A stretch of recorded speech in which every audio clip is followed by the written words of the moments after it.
Salam sejahtera, terima kasih karena bersama dengan saya di Nazilin Unity Channel. Ini berita paling menggemparkan. Malaysia kini menyerahkan nama ikan besar pada Menteri Keselamatan Dalam Negeri. Wow, ini memang hebat.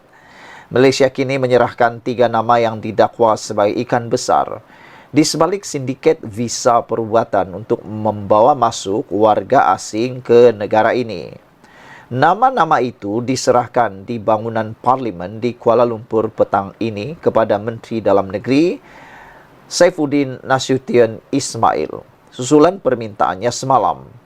Nama-nama itu melibatkan 3 ikan besar dikenali sebagai Tokya atau Tok Ayah dan Dike dan Adik serta 7 lagi individu didakwa terlibat.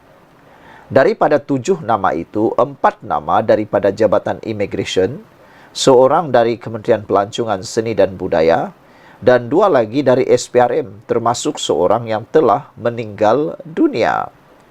Ia diserahkan oleh wartawan meja bahasa Malaysia kini B. Nantan Kumar, yang menyiasat dakwaan sindiket itu melalui pelbagai sumber, termasuk Kementerian Kerajaan dan ejen terlibat. Nanta Kumar berkata, maklumat 8 muka surat itu diserahkan, diikuti dengan perbincangan ringkas bersama menteri. Katanya, Saifuddin memberitahunya akan menyemak dan mengambil tindakan sewajarnya jika dakwaan itu didapati benar.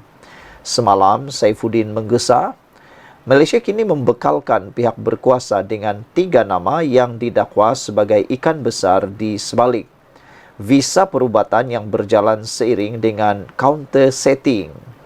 Ini susulan laporan eksekutif Malaysia kini, eksklusif Malaysia kini yang menyebut bahawa ikan besar dalam skandal tersebut masih tidak disentuh di sebalik serbuan besar-besaran SPRM baru-baru ini. Saifuddin berkata demikian setelah anggota Parlimen Kepung Lim Lip Eng membangkitkan perkara itu dalam sidang Dewan Rakyat. Semalam Saifuddin memberi jaminan akan menyerahkan sendiri maklumat dari Malaysia kini itu kepada SPRM. Laporan Malaysia kini yang memetik pelbagai sumber menyebut Tohya sebagai kaki tangan kerajaan yang memegang jawatan penting dalam sebuah agensi penguatkuasaan. DK pula ialah ahli perniagaan dari Johor yang dibantu oleh seorang ahli perniagaan dikenali sebagai Adik yang menetap di Cenozion, Putrajaya. Dakwaan sindiket visa perubatan itu kini disiasat Suruhanjaya Integriti Agensi Penguatkuasaan EAIC melalui pembentukan pasukan khas.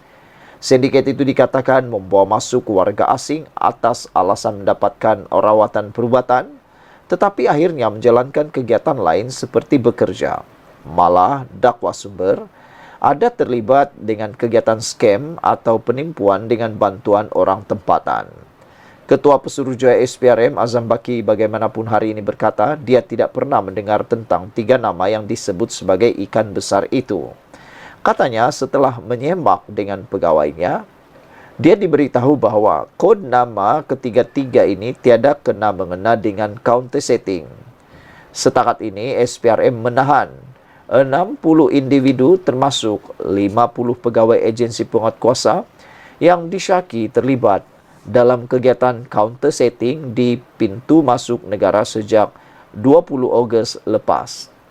Saudara-saudara sekalian, ramai netizen memberikan komen. Ada yang komen, Mr. Sakau kata, apakah itu visa perubatan? Syarat-syarat apa perlu ada bagi mendapatkannya? Nasib Lakau menulis, apakah ada perlindungan whistleblower? Malaysia kini dijamin oleh kerajaan Madani? Rasa belum nampak lagi, kata beliau.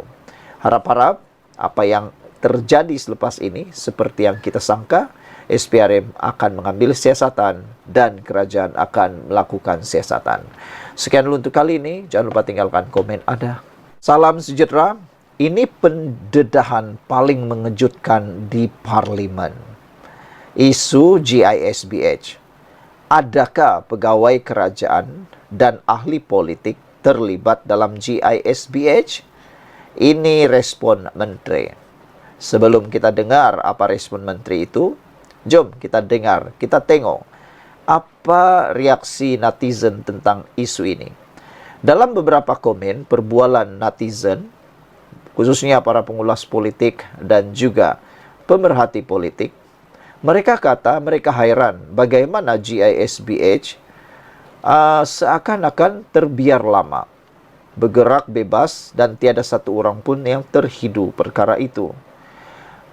Menjadi persoalan lagi ialah apabila isu berkaitan dengan cukai turut didedahkan. Antara isunya ialah GISBH dikatakan telah gagal atau tidak membayar cukai. Selain daripada itu, pendedahan juga mengatakan bahawa GISBH tidak bayar cukai, tidak bayar zakat. Jadi dua perkara ini membuatkan orang bingung. Kata netizen, macam mana boleh mereka terlepas? Adakah ahli politik terlibat atau pegawai kerajaan terlibat? Akhirnya, jawapan yang kita tunggu-tunggu daripada menteri akhirnya kita dapat.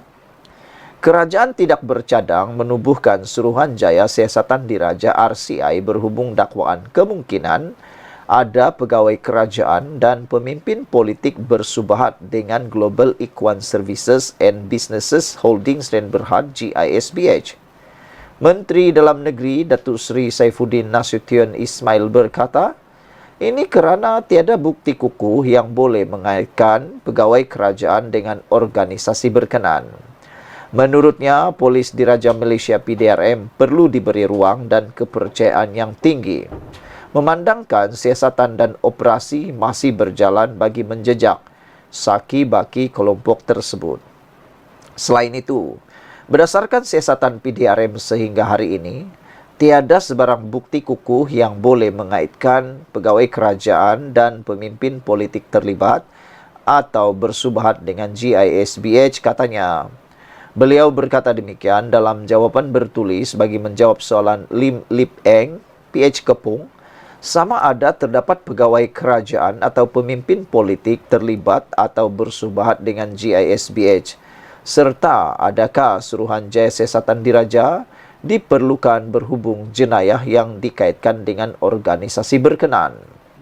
Sementara itu, kata Saifuddin, PDRM ketika ini sedang membuat pemantauan terhadap kegiatan GISBH di luar negara dan sekiranya terdapat kesalahan dari sudut undang-undang, tindakan akan diambil melalui Mutual Legal Assistance MLA dan Akta Bantuan Bersama Perkara Jenayah MSCMA dengan kerjasama Jabatan Peguam Negara dan pihak Interpol. Saudara, itulah jawapan daripada menteri yang berkaitan. Kita berterima kasih atas pengesahan dan jawapan ini yang telah pun menjawab persoalan yang menjadi kebuntuan dan disahkan tiada bukti pegawai kerajaan atau ahli politik bersubahat atau terlibat dengan GISBH. Sekian dulu untuk kali ini. Jangan lupa tinggalkan komen Anda. Salam sejahtera. Terima kasih kerana bersama dengan saya di Nazilin Unity Channel. Wah, persoalan orang dalam ruangan komen. Mereka nak tahu siapa sebenarnya yang report tentang skandal pasir di Selangor yang dikatakan membabitkan pemimpin politik berpengaruh. Ada yang menuduh kononnya mungkin penyokong kerajaan. Ada yang menuduh kononnya mungkin orang yang tak dapat bahagian rasuah. Jadi hianatlah kan. Dia hianat kawan sendiri sebab tak dapat bahagian. Mungkin, kata mereka. Ada juga yang kata mungkin tiada yang report, tapi SPRM menemui bukti sendiri di dalam audit ataupun pengiraan audit kepada akaun.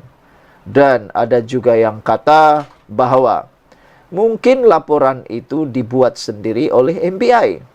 Semua itu menjadi persoalan yang besar. Tetapi rupa-rupanya kes skandal pasir di Selangor ini sudah pernah wujud sejak sekian lamanya dan orang yang telah menjadi bell ringer. Tahu bell ringer? Pembunyi loceng. Yang memulakan loceng itu, atau mungkin memulakan isu ini, menurut laporan di mykmu.net ini ialah Cik Guban. Ada netizen tulis, kata mereka, Cik Guban rupa-rupanya bell ringer sebenar skandal pasir di Selangor. Dulu dia report. Jom dengar ulasan ini. Selain dari isu GISBH, isu yang paling panas berlegar di kalangan rakyat Malaysia adalah isu Raja Pasir Selangor. Menurut SPRM, 3 lokasi telah dikenal pasti dijadikan sebagai safe house untuk menyimpan duit tunai milik Raja Pasir Selangor hasil dari rasuah skandal pasir. Rampasan duit tunai yang telah disita oleh pihak SPRM telah menjangkau 5,5 juta ringgit. Ketua Pesuruhjaya SPRM Azam Baki juga memaklumkan pihak SPRM percaya masih ada duit rasuah tersebut disimpan dalam bentuk pelaburan. Manakala sebahagian lagi dipercayai telah disimpan di dalam beberapa akaun yang berada di dalam dan di luar negara. Pihak SPRM sedang cuba menjejaki kesemua duit tersebut yang berada di dalam dan di luar negara. Manakala Raja Pasir Selangor yang juga seorang ahli politik akan dipanggil SPRM dalam masa terdekat selepas semua bukti diperoleh. Laporan SPRM oleh Cik Guban. Sebenarnya, skandal curi pasir Raja Pasir Selangor bukanlah sesuatu yang baru didedahkan. Ianya telah pun didedahkan oleh Badrul Hisham Syarin, atau anda lebih kenali sebagai Cik Guban, yang merupakan ahli PPBM sekarang ini. Malah Cik Guban sudah membuat laporan SPRM dengan menyerahkan semua dokumen berkaitan sejak tahun 2018 lagi. Jadi rupa-rupanya isu ini telah pun pernah dibuat laporan oleh Cik Guban kepada SPRM dan semua dokumen yang didakwa ada kaitan telah diserahkan sejak 2018. Mungkin waktu itu Cik Guban menyerang orang yang mungkin ahli politik yang disebut-sebut, bahkan dikatakan oleh SPRM itu masih belum menjadi rakan kepada Cik Guban. Jadi sekarang ini jangan-jangan orang yang dikatakan ahli politik oleh media sosial dan juga disahkan oleh SPRM itu adalah kini menjadi rakan Cik Guban. Siapa tahu silap langkah. Jadi mungkinkah Cik Guban telah tersilap langkah? Anda tulislah dalam ruangan komen. Antara dokumen yang Cik Guban serahkan adalah dokumen perjanjian, surat tawaran, gambar berkaitan dan dokumen transaksi bank. Beliau mendakwa semua dokumen yang diserahkan kepada SPRM adalah berkaitan dengan skandal pasir Raja Pasir Selangor. Cik Guban turut menamakan 4 individu yang dipercayai memalsukan surat kerajaan negeri, pelbagai agensi dan pihak berkuasa dalam kelulusan tender pelembungan pasir. Beliau juga menggesa agar pihak SPRM segera melakukan siasatan. Tetapi ketika itu, beliau adalah musuh politik kepada Raja Pasir Selangor. Tambahan pula, Raja Pasir Selangor ketika itu adalah orang yang mempunyai kuasa di Selangor dan di Putrajaya.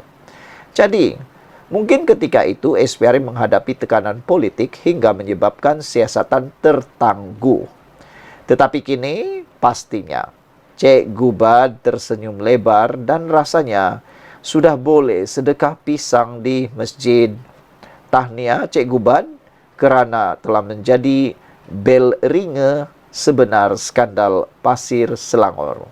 Sekian dulu untuk kali ini. Jangan lupa tinggalkan komen Anda.